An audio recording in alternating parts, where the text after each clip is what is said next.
Ja oikein hyvää iltaa, arvoisa yleisö, ja tervetuloa kotimaisen miestenlehtikatsauksen pariin. Studiossa tänään Aki Ojala ja Tyko Haapala. Oikein hyvää iltaa. Hyvää iltaa. Uusimmassa jallussa ensiesittelyssä suloinen suomityttö Sani. Kotimaisten seksilehtien ehdoton ykkönen Erotiikan maailma raportoi surisevista seksileluista. Lisäpotkua arkeen. Uusimmassa jallussa myös tyttölempeä Manhattanin malli. Mamin päiväkirjat löytyvät nakupalat.net-lehdestä. Uusimmassa ratossa voi katsoa kiimakuvat. Tuoren vaimo petti hänet salarakas suihkulähteellä. Ja nakupalat.net muistuttaa Milovan lemppareista, jotka ovat nahka ja paksut sauvat. Jallu myös esittelee Lahden parhaat paikat. Erotiikan maailmassa nopeita pikaraportteja, yhteinen leffanautinto, seksiä useossa sekä erotiikkaa Kotkassa. Uusimmassa jallussa myös Raakel Liekin kolumni Vapautunut seksi ei ole akrobatiaa. Erotiikan maailmassa villit daamit vailla miestä. Pannut kuumina 3 ruokalajin menuun. Parasta laatua, rauhaisaa nautintoa, kauniit puitteet. 40-vuotias virili vankipoika etsii plus 18-vuotiasta naista tosi tarkoituksella kirjeenvaihtoon tai ystäväksi. Kirjoita ja kerro itsestäsi kuvalla tai ilman. Vastaan varmasti nimimerkillä Saletisti natsaa Helsinki. Uusimmassa ratossa Arkistojen aarteet-sarjassa Rauno vaihtoi vaimonsa Barbaraan. Parin yhdynnät ovat vapautuneen riemun täyteisiä kokemuksia ja ehkäisystä ei tarvitse huolehtia. Hirvinen ei kuitenkaan koe leluvaimoaan vain seksiobjektina, vaan löytää siitä kymmeniä hyviä puolia. Hän mainitsee muun muassa, että Barbarasta ei tarvitse olla mustasukkainen eikä se myöskään järjestä yövalvojaisia, vaikka mies saapuisi kotiin mihin aikaan tahansa. Raha-asioista Barbara ei myöskään pidä meteliä. Kiimainen nuori pari myy kiimasta ja spermasta sotkeentuneet pikkarit ja käytetyt sperman täytteiset kortsut, saatavilla myös lähikuvia kun kulli menee. Kipeinkin porno voi pelittää, ja Girls and Corpses-lehden messuosastossa myydään 2 hengen lesbo-ruumissäkkejä, erittäin kipeä meininki. Ja tällä kertaa uusimmassa jallussa on hyvin erikoinen artikkeli. Pieni voi olla kaunista ja kiihoittavaa. Kääpiöpornon erikoisartikkeli. Pienten ihmisten on täytynyt sopeutua isompien maailmaan.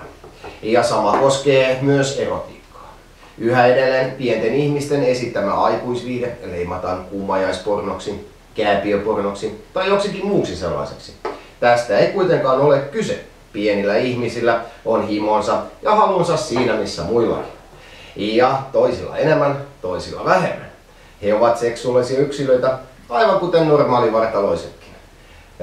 Toiset sänkyhommissa ovat lahjakkaita, toiset estottomia, toiset eivät niinkään.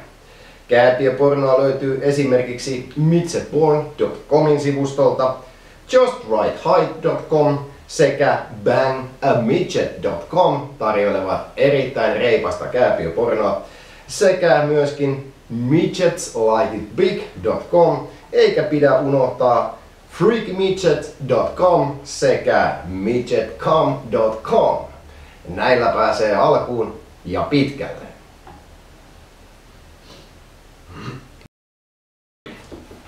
Huippupanot porukalle.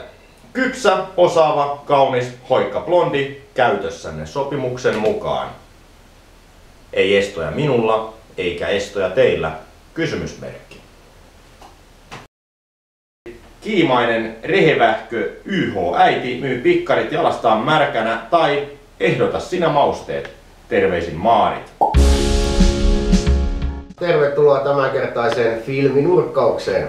Tämänkertaisen miestenlehden erikoisantia tarjoilee Jallu, jonka mukana tulee iloinen DVD-elokuvalevyke. Elokuvalevyke sisältää aikamme mehukaimmat kotirouvat. Skirt, mama, skirt. Mitä teet, kun pimpat pursuavat ylitse? Todella pantavaa milfiä levyn täydeltä. Monica Mayhem, Jesse McCarthy, Bailey O'Dare, Envy ja Nastasia Skinski. Mennäänpä nyt katsomaan paloja tästä Jallun kotirouva DVDstä.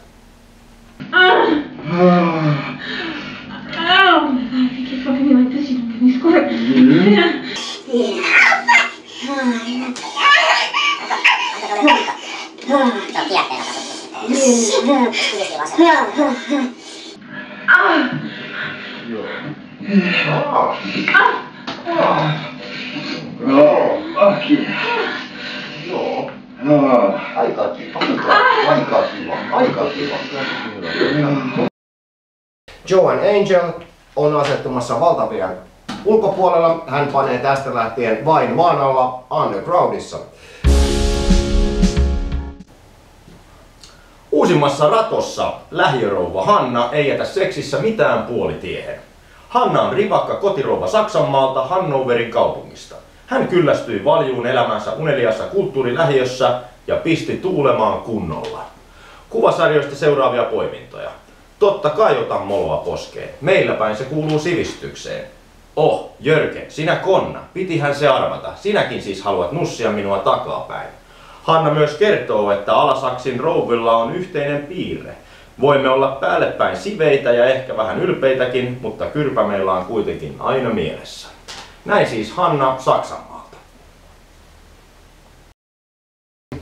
Hei, 20-40-vuotias tyttö.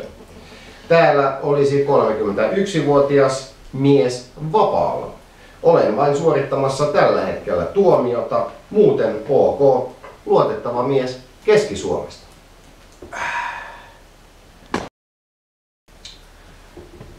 Satiinia, lykraa. Myyn vaimoni yöllä pitämiä alushousuja. Olen itse lennättänyt vielä spermat niihin hänen nukkuessaan. Ja fetissini näitä nuuhkiessa.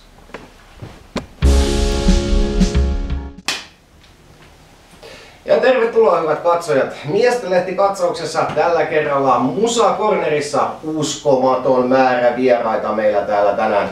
Meillä on aivan upea, ihastuttava naislaulajatar Jona. Tervetuloa Jona. Kiitos. Sekä myös Tonos Lono, useista projekteista tuttu suomalainen rap-muusikko. Tervetuloa. tervetuloa. Tonos Lono, mies, joka omaa monta alter egoa. Millaisia kokemuksia sulla on miesten lehdistä? Joo, varmaan aika samanlainen kuin monella muulla, että skidinä metsästä löytänyt pornolehtiä. Tai tollaista. Silloin joskus ekan kerran varmaan, en tiedä. Se on 8-vuotiaana ehkä ekan kerran. Joo, sehän on mielenkiintoista sillain, että nykyään on tää internetti ja pornoon pääsy on sellainen niin kuin tavallaan niin helvetin helppoa. Niin ennen vanhaan ei ollut kuin ne lehdet ja niitäkään ei saatu ihan joka paikasta vai mitä. Eihän skidit saanut ostaa. Niin aivan, että se on justiin. Meillä on kääpiöporno. Uskomaton. Me näyttää onnellisilta. Totta kai. Miten sä oot törmännyt seksilehtiin? Mä oon varmaan metsässä myös.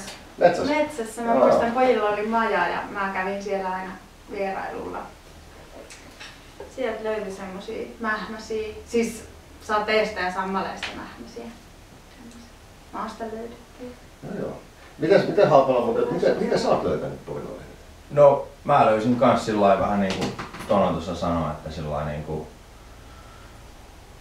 jostain vaan mä löysin paperinkeräyksestä. Sitten mä löysin jostain niinku itse asiassa vanhan kaverin majalta kanssa löysin sillain niinku justiin. Mitkä sun tunteet oli? Mitä tunteet sä Niin se oli helvetin hienoa.